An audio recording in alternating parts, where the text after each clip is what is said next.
Viewers and subscribers, welcome back to Beating the Press podcast. I am your host, Rafa. Now, coming up in today's podcast, we're going to be reviewing the two big games which took place over the weekend. Arsenal running away big winners over Newcastle. And of course, Liverpool lifting the first trophy of the season. Now, joining me this evening to review these two matches and to talk some EPL football, we have returning to the podcast, Christophe. Good to be back, viewers. Yes, indeed, Christophe, another magnificent weekend of some really good football action. Arsenal, Christophe, running away big winners, 4-1 winners over Newcastle. Talk to us about that game. How was the team's performance? Um, I think it was a very impressive performance all around by Arsenal. I was particularly impressed by Jorginho, the way he controlled the game, playing as a eight.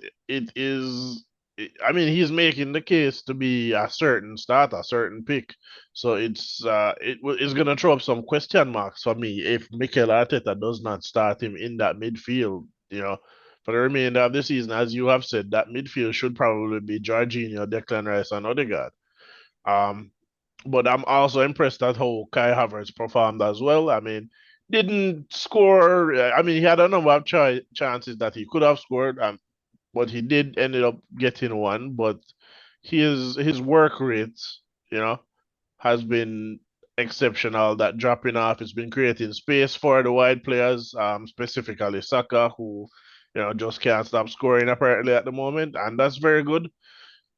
The problem for Arsenal here is, um, I guess people will say there's no such thing or whatever. The problem is that you're scoring all these goals against these teams. You need to be consistent for the remainder of the season if you're going to win. Um, the remaining games for Arsenal are not very tough at the moment, so there is the possibility that they should go on and win every single game for the remainder of the season. But when you look at the fixture list for, say, Liverpool, there's also a case to be made for Liverpool should be going on and winning every remaining game for the season as well. So it Well, could go down to the smallest of margins. indeed. I mean, it's never as easy as it seems on paper, for sure. The big match I would think coming up for both Liverpool and Arsenal is that fixture versus Man City. And I mean, if you want to be crowned champions, then that is definitely a fixture you have to go out and win. And I believe Man City faces Manchester United next. And then I believe it's Liverpool followed by Arsenal. So those three games for City in sequence should tell us a lot about how the rest of the season may pan out and the sort of cushion or lack thereof that a Liverpool or Arsenal or even a Man City may have. If Man City can go out and get all 9 points from those three games, then I would think that the title is sealed right there for Man City. So there's still a lot to play for, Christophe, in this one. But I mean, getting back to this game, I thought Newcastle played a poor game, Christophe. I mean, I don't think it was all down to Arsenal. Credit must be given to Arsenal, definitely, scoring another 4 goals. But it was the Newcastle approach to the game, especially in that first half. Arsenal pretty much won that game from the first half and was cruising the rest of the time. I mean, it was a shocking display by Newcastle to see how far they have fallen in terms of their performance when compared to that of last season. And of course, their defense is leaking like a sieve currently. They can't seem to keep the ball out at the back of their net. But what of the Newcastle performance, Christophe? What can we take from that? Um, I'm not sure there were a lot of positives for Newcastle, but also they do have a lengthy injury and suspension list at the moment, and uh, right now it's taking a toll on their season. Um, it could also be the Champions League football that they had played earlier in the season as well with such a um let's say they didn't have the squad depth. And then having, star player like Sandro Tonali being suspended for, I mean, basically the entire season, it's not going well for them at the moment. They were doing a little better earlier in the season, but I think with all the injuries, they might be just running out of steam now. Yes, definitely running out of steam, and the former Arsenal player Willock getting on the score sheet there. He's one who is just coming back from injuries. And as you mentioned, Newcastle have to be dealing with a lot of injury, players like Joe Linton, uh, Longstaff, it's a whole long list. But a few players are now coming back. Wilson is still out as well, and Isak again is just coming back from an injury. So it's either players are out or just coming back from injury. And hopefully going forward into the rest of the season, with Newcastle getting these players back, hopefully they can maintain their status and even push higher in the table. But again, another impressive performance from Arsenal, I must say. They are firing on all cylinders currently in the EPL, having been defeated in midweek by Porto in the Champions League. It was good to see them bounce back, and bounce back they did in a very emphatic fashion, scoring 4 goals and only conceding one, late in the game. So definitely impressive performance, I must say. Arsenal definitely looking menacing going forward. But Christoph, what can we expect from Arsenal for the rest of the season? Can they, in fact, lift the title? Can they be crowned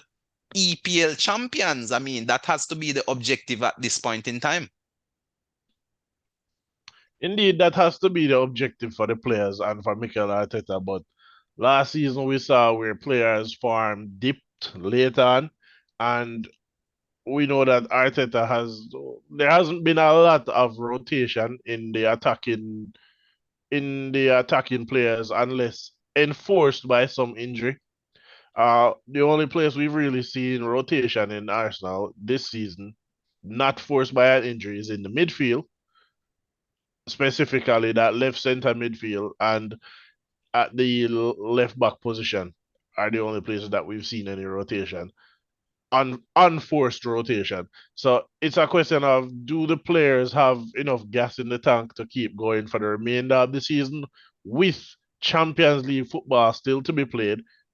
Will they say, hey, let's focus on the league for the remainder, which I think could be detrimental as well, because if you can't win the league because everybody else are also winning their games, then it might be a good idea to also focus on a potential trophy that you're still in, a competition you can still win, even if it's unlikely with other big teams vying for it as well.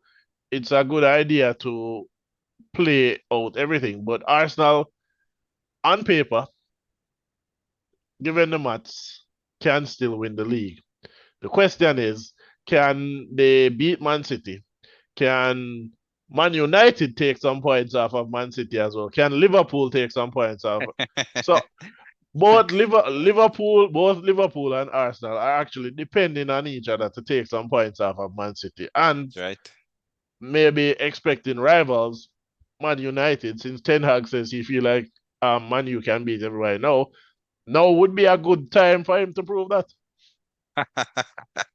Indeed, indeed. Oftentimes, Ten Hag seem to be delusional in all honesty, But I don't think Liverpool nor Arsenal should be depending on other teams like Manchester United to take points off City. I mean, they have the opportunity to do that.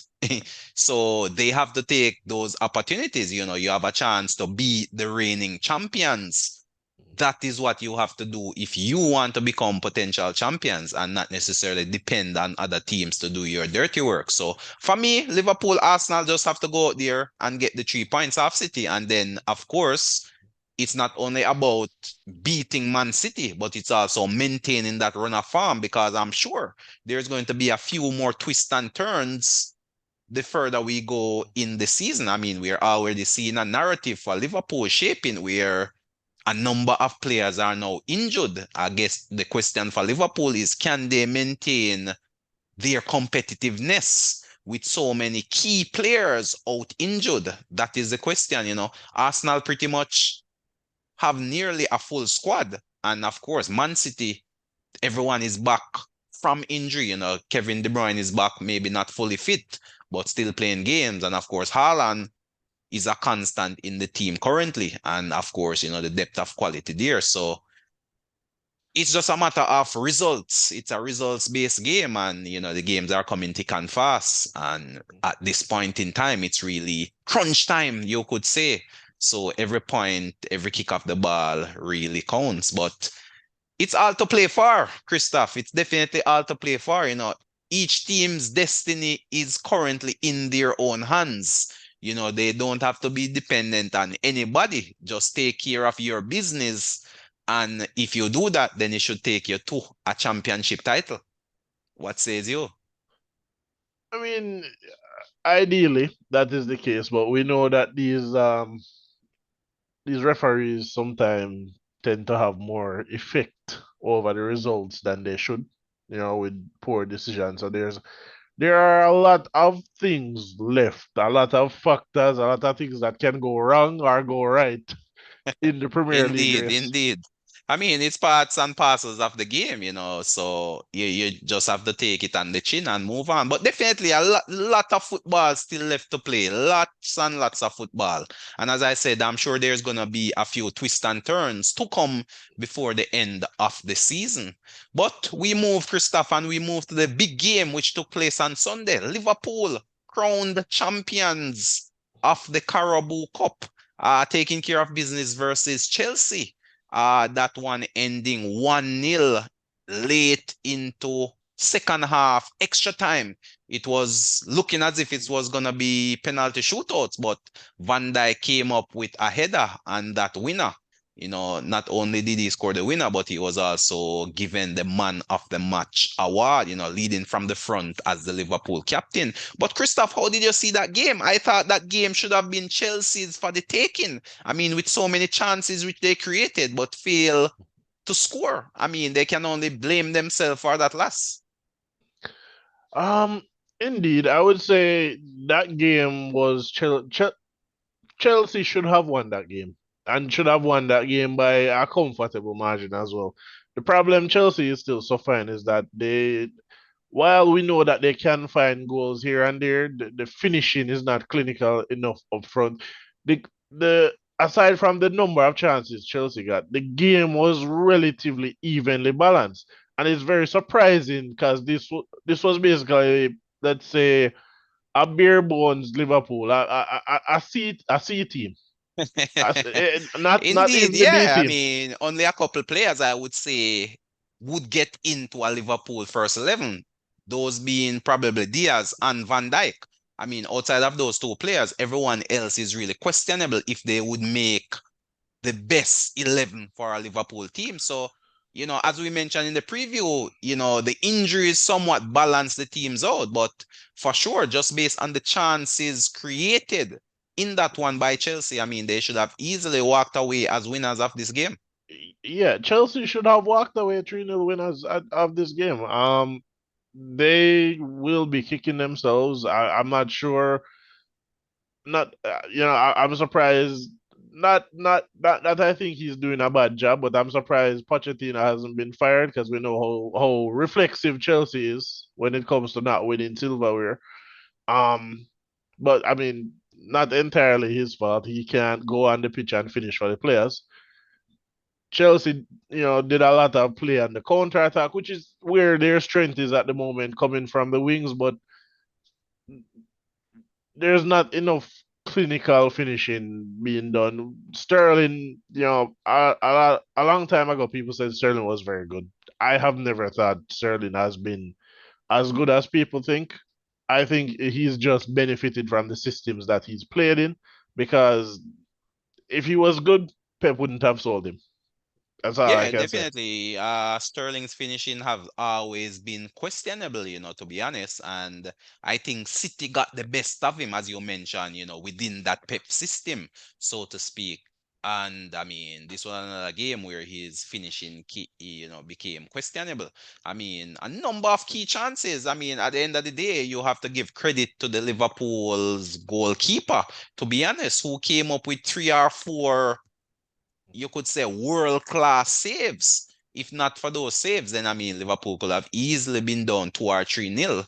And that would have been the game at that moment in time. But hats off to Klopp. I mean, a I real mean, skillful manager. At the end of the day, you have to go with what the scoreline says, and the scoreline says Liverpool 1, Chelsea nil. Liverpool hoisting the trophy at the end of the match. And I mean, credit has to be given to Klopp for the sort of confidence he showed in the subs he made, bringing on several youngsters. In all honesty, and that has been really the narrative that the mainstream media has been running with. But I mean, if you take a closer look at the average age, yeah, Liverpool was still older than the Chelsea team, in all honesty, when you look at the average age of the players. So this narrative about kids, so to speak, I think it's false. I mean, definitely it's some youngsters, some under 19s, under 20s, which Liverpool brought on as subs and they really held their own. But, that narrative that the mainstream media is running with, that, Chelsea was defeated by kids, I think that I is think really the false and a re bit unfair. the reasoning besides saying that Chelsea was defeated by kids is because these are players from Liverpool's academy or B team, C team, whatever. And the team that was playing there for Chelsea was basically $1 billion squad. So if you're playing $1 billion for your squad, it doesn't matter if your starter is 19-year-old or 28-year-old and in his prime. He's losing to players who are not even starters. Indeed, yeah, that is definitely a sound point. But I mean, at the end of the day, when you really look at it, I mean, football isn't really played based on the checkbook. At the end of the day, it's really 11 versus 11 on that field. And, whether you cost 70 million versus 10 million, it's what you produce on the day which really counts. And for sure, it was Liverpool producing what you would say as a quality goal there by Van Dijk, and that was enough to get them the victory. But again, Christophe, you could say another defeat by Pochettino in a final by Klopp. He defeated Pochettino in that Champions League final. And again, we are seeing another defeat here in the Carabao Cup. I mean, Chelsea as a team have lost, what, 6 straight domestic cup finals. I mean, is there something there? Is this team cursed when it comes to domestic cups, or they just can't get over the line? What is missing that is preventing Chelsea from winning? Pretty much they've won 0 out of 6 finals consecutively. What's preventing them from getting a trophy? Here's my probably my biggest thing with Chelsea. Chelsea will go out and buy whoever they want. So if it costs them 60 million, 90 million, 100 million, 150 million. But they also put these players on very big contracts. So as a 19-year-old, 20-year-old, 21, 22, 23, 24, 25, and you are collecting 280,000 to 350,000 pounds a week, what are you playing for? So there's no real desire at Chelsea. I think No the hunger. players are exactly the players are satiated. They're getting big money for whether they win or not. They're getting paid. That is a very sound point, to be honest with you. I never looked at it that way, but definitely I would concur with that point that, there's nothing to play for. That heart, that desire is missing. That hunger is lacking. And you could say that has characterized the team all season. So, coming into this final, it was no different. I mean, I that hunger mean, and desire is just missing from the team. before players would be playing out their heart and playing well to try and land that big contract, but no players are just getting that big contract. There's nothing pushing them to be Take better. their game to the next level, so to speak. Exactly. So Yeah, I mean that is definitely a sound point, and I'm sure Chelsea fans looking on have to start questioning the players because you have fired Potter, you have fired Lampard, and now Pochettino is pretty much getting similar results with the same squad of players. Then that is only telling me that it's not the fault of the coaches. Attention now must be turned to the players and what they are producing. I mean, when you look at the likes of a Caicedo, and we see a player like Endo outperforming him, And again, when you look at the price tag, you're looking at $100 million midfielder being outperformed by what you could classify as a 10 to $20 million midfielder. So, the disparity in terms of costing and economics is just really not producing the results on the field of play. And I thought that is where Chelsea really lost this game, in all honesty, in terms of that midfield combativeness. I thought the Liverpool midfield had better control of the game, especially in extra time. To be honest, I thought Chelsea would have come all guns blazing after Klopp had pretty much brought on the kids. But they allowed Liverpool to pretty much dictate the pace in that extra time period. And eventually, Liverpool wore them down and got that goal from a corner. So I thought that's where Chelsea lost the game. I'm not sure if it was a tactical approach or a tactical error by Pochettino, but I thought it was that first half or the extra time period, which Liverpool gained more control of the game and had Chelsea on the ropes, so to speak. And, as I said, eventually, the pressure took its toll. And, there were a couple controversial decisions in that game as well, Christophe. I mean, that first Van Dijk header, which was ruled off, I found it quite bemusing, to be honest. I thought that was a fairly legal goal. What were your thoughts on that goal, Christoph? I thought it was a goal too. I mean they explained why it was called back for offside, but I thought it was a fair goal. We've seen some very interesting offside decisions being made this season, or goals being allowed from what is clearly, balls going out of play or players being fouled. So um maybe the referees need to sit down, or the FA, and really dictate what is tell us exactly what is offside. Give us the scenarios that Well, I would say this is a unique scenario, in all honesty, which, to be honest, looking at it from a more holistic point of view, if that goal was given, for argument's sake, in this situation, I think that is a tactic teams could use going forward. Pretty much stand a man in an offside position, then use him as a pick, you know, or a blocker. And then the attacker who that player is defending would pretty much have a free run on the goal. So for the benefit and for the good of the game, probably it was a good call. But generally speaking, I thought that was a scenario where, the VAR refs were pretty much re-refereeing the game, and it wasn't any such thing as a clear and obvious error, so to speak. So, you know, no, I mean, I didn't say it was an error or anything like that. I just don't know, because I've seen different situations like that where no offside has been called. So I'm just wondering, why was that one offside specifically when we've seen other incidents? yeah, that definitely the consistency in terms of the decision making. I think that is one of the biggest talking points with VAR this season. Even with the handball situations, we see one handball being given and a similar situation, the handball is not given. So it's like the consistency is lacking. So that is definitely a criticism of the VAR system, which the FA needs to sort out going forward, having one, it is almost as if the decision become rather subjective depending on who the VAR referee is, which isn't good for the game, so to speak. Consistency must be maintained across the board. But luckily for Liverpool, it did not cost them the title. But on a different day, things could have gone differently. And of course, we know the sort of money being pumped into the EPL. I mean, one decision like that, you're looking at possibly relegation and the loss of all that revenue that comes with being in the EPL. I mean, even in the case of Everton, we're hearing now that Everton made an appeal, got their appeal reduced. So rather than now being docked 10 points, they are now docked 6. And by docking them only 6, they gain 4, and that have parachuted them up into the table as well.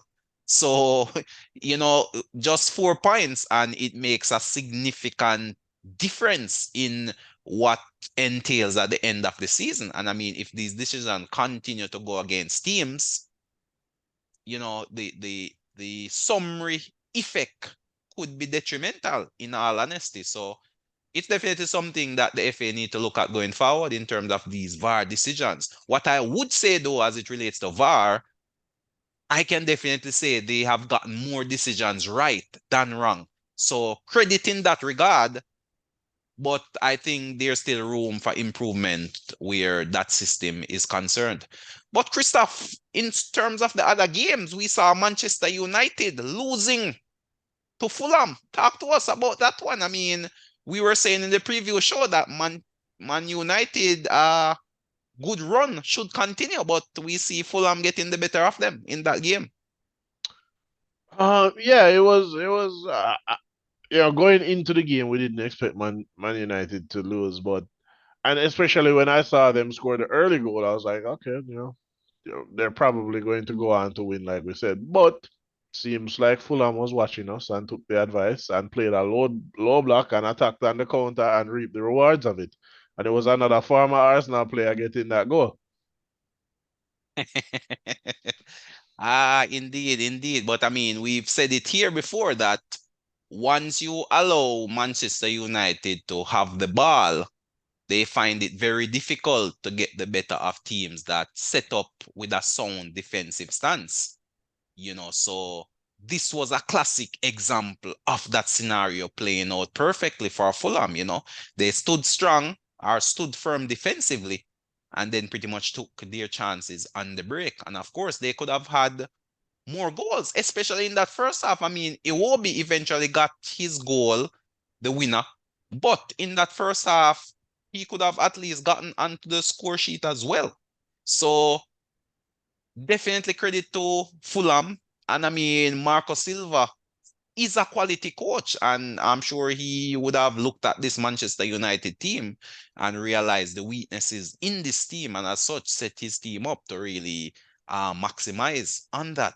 And a Uh, fantastic win for Fulham, but definitely a disappointing result for Manchester United. I mean, from a Manchester United point of view, though, Christoph, do you see them elevating any further in the standings, or this is the best of them, so to speak? where does Manu sit in the table currently? Because I don't see Yeah, I them. believe I they are mean, sitting around seventh six, or six, eighth. six, six, six with 44 points and a goal Sixth. difference of zero. Right, right. I mean, I don't. They're not going to make the top four. Right? I don't see them. They might end the season above Tottenham in fifth, but they won't be making top four. That this So, is so pretty much you're saying their ceiling is fifth then. that is their ceiling for this season. Fifth. Mm, fifth. Well, I mean, definitely something to play for them because potentially fifth could probably get you a Champions League spot I based on don't. how I the I don't think European they need a coefficient champion. plays out. They don't need a Champions League spot at the moment. Well, I mean, it's about the money, Christoph. Remember No, the economics of the football. So, you no, I know, I get it, but for where Manchester United is right now, all they need to be doing is focusing probably solely on the league and playing Champions League, playing Europa League is a distraction for them. Well, I mean, uh, based on the economics, Christoph, that is a must for a team the sort of caliber of Manchester United, and also for attracting quality players as well. Oftentimes we hear quality players want Champions League football. So finishing I fifth I I would beg to differ. potentially guarantee you Champions League football, and of course, the sort of wealth and the sort of attractiveness which comes with that. So, I mean, a team like Manchester United is well seasoned or should be well seasoned in terms of balancing both Europe and domestic affairs. And, going without Champions League football may spell a detrimental cycle. And of course, that money is not coming in. So, in terms of revenues, transfer fees, etc. Financial fair play, all of these things may come into effect. So fifth is a good spot for them if they can manage to get that. So we'll definitely have to keep an eye out on that, on their positioning going forward. But again, the next big game coming up for them would be that Manchester derby versus Man City. So that game should play into their hands somewhat because we expect Manchester City to really dominate possession and Man U pretty much playing on the counter. So that game should favor their style of play. But we'll have to wait and see how that one pans out. But I mean, speaking of Man City got the better of Bournemouth 1-0, Christophe. I mean, that was a closer game than I thought. I thought they would have easily taken Bournemouth apart, but one goal was good enough, another 3 points. How did you see that one? Um, I think that was an interesting game in that I couldn't really tell if it's a case where, well, first of all, it looks to me like Haaland might be low on confidence at the moment because he seems unable to hit the target when it comes to these more Out of form then. difficult games. You're saying the great goal scorer is out of form. I, I don't know if it's out of he looks like he lacks confidence to me. I mean, we don't And often times he hear look this about Haaland, he lacking looked he confidence. looks very frustrated. Mm. But this game, I'm just wondering if it's a case where maybe I'm not saying it's the case. I was wondering if it's a case where Man City is running out of steam. I think you're jumping the gun there, Christopher. I mean, Yeah, remember, yeah. I'm they just still saying, got the 3 points, Remember, they still got the 3 points, which is all you need. All you need is one yeah, goal, that's keeping a all you clean need. sheet as well, away from home. So at the end of the day, you might not be playing at your best, but you're still getting the 3 points, and that is really the hallmark of champions, to be honest, when you're not playing your best, but you're still grinding out results and getting 3 points. So I highly doubt that. I don't think so at all. I mean, all the key players are fit and up and running. And I think it's just a matter of time before Man City really turn on the style and get back to their very best at this point in time. What I think is the issue, I think Pep might have a selection headache in terms of getting the attacking balance right. You're trying to get all your best players on the field, but at times it may throw off that balance and that synergy and that chemistry. And I think that might very well be where Pep is really struggling to find the right combination of players that gives you that balance between defense and attack. For this one, we even saw where Alvarez was benched for that game. Too many So attackers. right, exactly. So to me, that is the issue or the conundrum, I would say, that is facing Pep. Who is your best 11, so to speak, or which set of players gives you your best 11? Oftentimes it's a headache. It's a good headache to have. I mean, you have an abundance of players to choose from, but getting it right is the key thing. And I think that might be the issue in terms of who starts, who provides you the best balance in terms of churning out results. But of course, Man City is definitely involved in a number of competitions, so everyone will get their game time.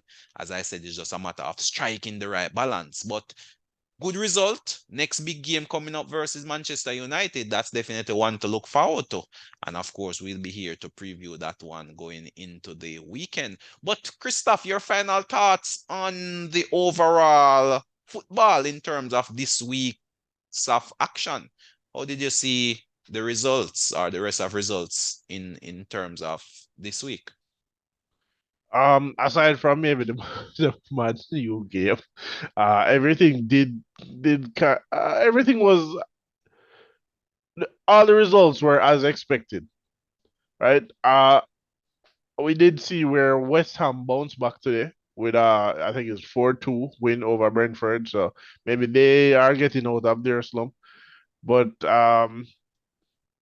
telling weekend, telling weekend, I think for Man United. The question is going forward for the remainder of the season. Are teams going to know play that low block, as we said, against Man United because they can only score on the counter attack? I think it would be detrimental not to for the remainder of the season. And I am looking forward to seeing Man U versus Man City because even though they're going to have to play on the counter because City is just going to dominate possession, I'm not sure it's going to be of much use against this City team at the moment. It would be interesting if they came away with 3 points and very good for both Arsenal and Liverpool going forward. Yes, But indeed, yeah, it would definitely be a good result for those two teams, you know. But there you have it, viewers and subscribers, the thoughts of Christophe, you know. Thank you again, viewers and subscribers, for tuning in to us here on Beating the Press podcast. Please continue to like, share, and of course, subscribe if you haven't subscribed as yet. But until next time, this is Rafa signing off.